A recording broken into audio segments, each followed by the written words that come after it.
Hey there, Adam here, looking today at Santos Sisters Volume 1. I think this was originally published, the first 5 issues, which is what this collects, were originally published by Floating World Comics, and the collected edition, though, is Fantagraphics.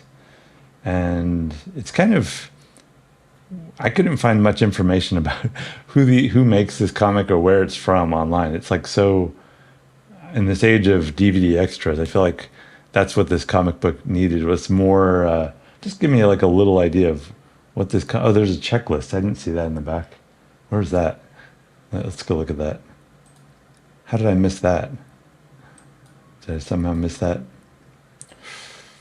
So here's the back. And also this origin, it's not even in the comic. I guess they found this on the beach. This is all we get of the origin. And I kind of, in a way, I appreciate that in this. I feel like we're at the point of superhero cliches and stuff where we don't really need the origin story of everything. Oh, this is the collected. Okay, I did see this. There are actually more appearances than this. I think there's some other comic too that I saw online, but yeah, I guess this reprints the first 5 issues or something. So anyways, let's take a look at what this is. Obviously, well, maybe not obviously, but the art style is very heavily, everybody points this out. It's like Archie, Dan DeCarlo, who kind of established the Archie style, the way his art looks. And I think the art is wonderful. And I even like the huge font that basically limits you to 1, maybe 2 sentences per character. It just makes a very faster pace for storytelling, which I like. And it reminds me of old kids comics.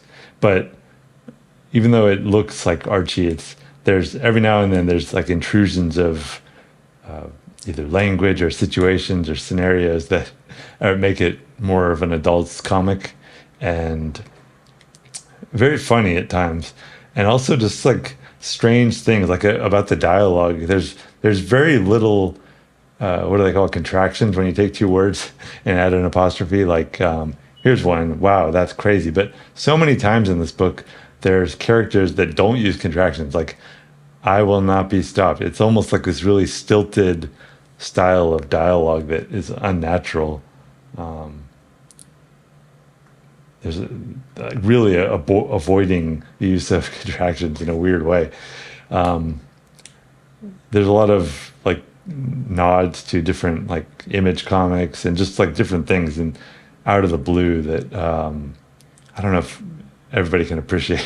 Like these two girls show up both dressed as Psylocke at a Halloween party of the X-Men, and just I was kind of surprised this comic won the Eisner Award for, I guess, best ongoing series. I mean, I liked it, but I don't know. I'm surprised that it's that like popular and mainstream. It doesn't seem like it would appeal to people in a way like that widespread of an audience. But I don't know.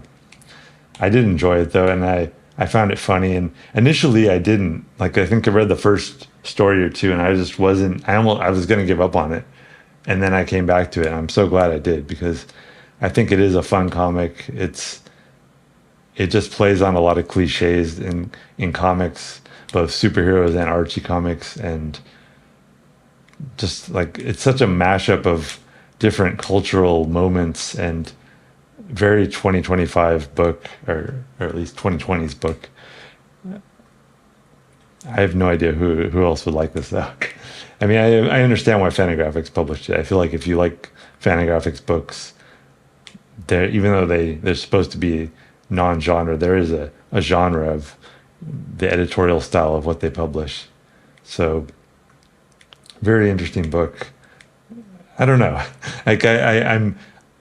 It's very hard for me to put my finger on this book, like why it's interesting and who will like it. But I think it just does a lot of unusual things and pays homage to a lot of different styles. So, in that sense, it's in some sense though it seems like so amateurish, but in another sense it seems like every now and then there's amazing moments that kind of, you're left wondering, like, who are these guys? That's why this is one of those types of books where I really want to know more about where it came from, and I feel like I need some backstory, and there's nothing. And I guess that was intentional, the way they released it, but I feel like we should get more. So Yeah, check it out. Santos Sisters. I do recommend it. I just didn't quite appreciate it at first, and I have no. It's also like this type of storytelling almost like puts a limit on the type of stories you can tell and how deep you can go into it, because there's this very superficial nature to what can happen in the story and how much development can actually take place. There's this black and white story at the end. I don't know if that means because it's from an earlier published appearance, or I don't know. There's like no explanation, and I feel like that's what we need more than anything is a little backstory, because all we get is really this thank you to different people, but in a weird prayer to Saint Isidore. um, but yeah, like Santa's Sisters was kind of a puzzling book